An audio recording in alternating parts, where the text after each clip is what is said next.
Hello every one, நான் crypto ராஜா.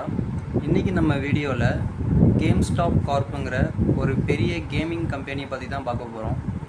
அந்த GameStop கார்ப்புங்கிற company பிட்காயினை அவங்களோட ட்ரெஸரி ரிசர்வ் அசஸ்ட்டாக வந்து அனௌன்ஸ் பண்ணியிருக்காங்க.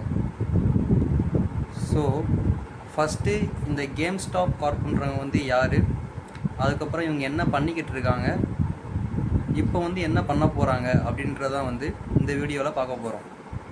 அதுக்கு முன்னாடி நம்ம சேனலுக்கு யாராவது புதுசாக வந்திருந்தீங்கன்னா லைக் அண்ட் சப்ஸ்கிரைப் பண்ணிக்கோங்க. இந்த கேம்ஸ்டாப் கார்ப்புங்கிற கம்பெனி பற்றி பார்த்தீங்கன்னா, இவங்க வந்து ஒரு largest video game retailer world wide, அதாவது உலகம் முழுக்க ஒரு கேமிங் ப்ராடக்டை ரீட்டெயிலாக சேல்ஸ் பண்ணுறாங்க. இந்த கம்பெனியோட ஹெட் குவார்ட்டர்ஸ் வந்து கிராப்பி வேணி டெக்ஸாஸில் இருக்குது. இந்த கம்பெனியை எப்போ ஆரம்பித்தாங்கன்னு பார்த்தீங்கன்னா 1980 ஆரம்பிச்சிருக்காங்க.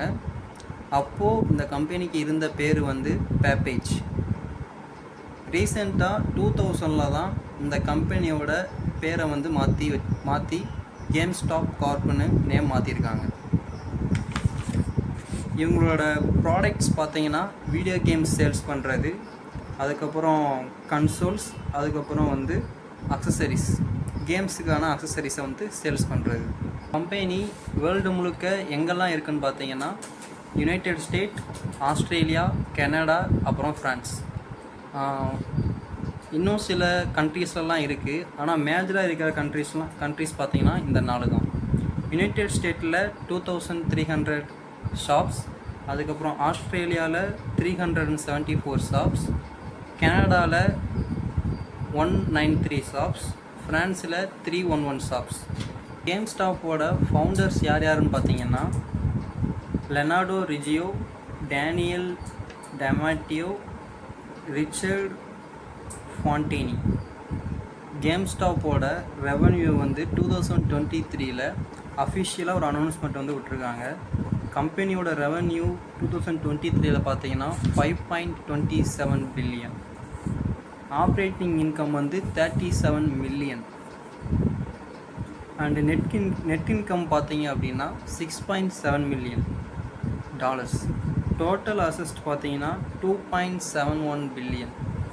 அதில் டோட்டல் எக்யூட்டி எவ்வளோன்னு பார்த்தீங்கன்னா 1.34 பில்லியன். இந்த கம்பெனியோட ரெவன்யூ இருக்குல்ல 5.27 பில்லியன். இப்போது 2025 கேம்ஸ்டாப்போட ரெவன்யூ பார்த்தீங்கன்னா 8.47 பில்லியன். ஸோ லாஸ்ட் 2 இயரில் இந்த கம்பெனியோட ரெவன்யூ பார்த்தீங்கன்னா 55லேருந்து 60% வந்து அதிகமாக இருக்குது. அது மட்டும் இல்லாமல் இந்த கம்பெனியில் ஒர்க் பண்ணுறவங்க பார்த்தீங்க அப்படின்னா 8000 பேர் வந்து ஃபுல் டைமாக ஒர்க் பண்ணுறாங்க. அதேமாதிரி 13,000 பேர் வந்து பார்ட் டைமாக ஒர்க் பண்ணிகிட்ருக்காங்க. 13,000லேருந்து 18,000 பேர் வந்து பார்ட் டைமாக ஒர்க் பண்ணுறாங்க. இந்த மாதிரி கேம் ப்ராடக்டை சேல்ஸ் பண்ணுற ஒரு கம்பெனி ஏன் வந்து பிட்காயினை சூஸ் பண்ணணும், அதுவும் அந்த கம்பெனியோட ட்ரெஸரி ரிசர்வ் அசஸ்ட்டாக சூஸ் பண்ணணும்? ஏன்னா இப்போது ரீசெண்டாக இருக்கிற பெரிய பெரிய கார்ப்பரேஷன் கம்பெனியெல்லாம் பிட்காயினில் தான் அவங்களோட அசஸ்ட்டை வந்து ஸ்டோர் பண்ணி வைக்கிறாங்க. அதுவும் இவங்களுக்கு ஒரு சப்போர்ட்டாகவும் ஒரு அட்வைசராகவும் வந்து மைக்கேல் சைலர் வந்து இருக்காப்புல. மைக்ரோசாஃப்டோட மைக்கேல் சைலர் வந்து ஹெல்ப் பண்ணுறாப்புல. ஒரு பிக்கஸ்ட்டு கேமிங் கார்ப்பரேஷன் வந்து பிட்காயினை வந்து ஹோல்ட் பண்ண போகிறாங்க. இவங்க வந்து எவ்வளோ வந்து இன்வெஸ்ட் பண்ண போகிறாங்க அப்படின்னா, அந்த கம்பெனியோட அசஸ்ட்லேருந்து ஒரு 15% வந்து பிட்காயினோட ட்ரெஸரி ரிசர்வ் அசஸ்ட்டில் வந்து ஸ்டோர் பண்ண போகிறாங்க. 15% அப்படின்னா கிட்டத்தட்ட 1.3 பில்லியன் டாலர் வந்து பிட்காயினில் வந்து ஸ்டோர் பண்ண போகிறாங்க.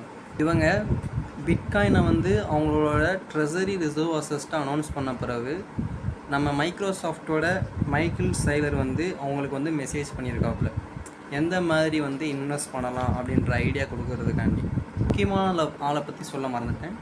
அவர் பேர் பார்த்திங்கன்னா அதாவது கேம்ஸ்டாப் கார்ப்போட சேர்மன் அண்டு சிஇஓவான Ryan Cohen and Michael Saylor வந்து பிளான் பண்ணி தான் கிட்டத்தட்ட ஒரு 15% ஆஃப் ஃபண்டை வந்து பிட்காயினை வந்து ஸ்டோர் பண்ணலாம் அப்படின்னு வந்து பிளான் பண்ணியிருக்காங்க.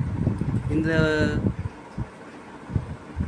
நியூஸ் எல்லாமே சிஇஓவோட அஃபிஷியல் அனௌன்ஸ்மெண்ட்டுக்கு அப்புறம் தான் இந்த பிட்காயின் வந்து அவங்களோட ட்ரெஸரி ரிசர்வ் அசிஸ்டாக. ஸோ தேங்க்யூ ஃபார் வாட்சிங் திஸ் வீடியோ. பிடிச்சிருந்துச்சுன்னா மறக்காமல் சப்ஸ்கிரைப் பண்ணிக்கோங்க. அடுத்த ஒரு வீடியோவில் வந்து உங்களை சந்திக்கிறேன். தேங்க்யூ.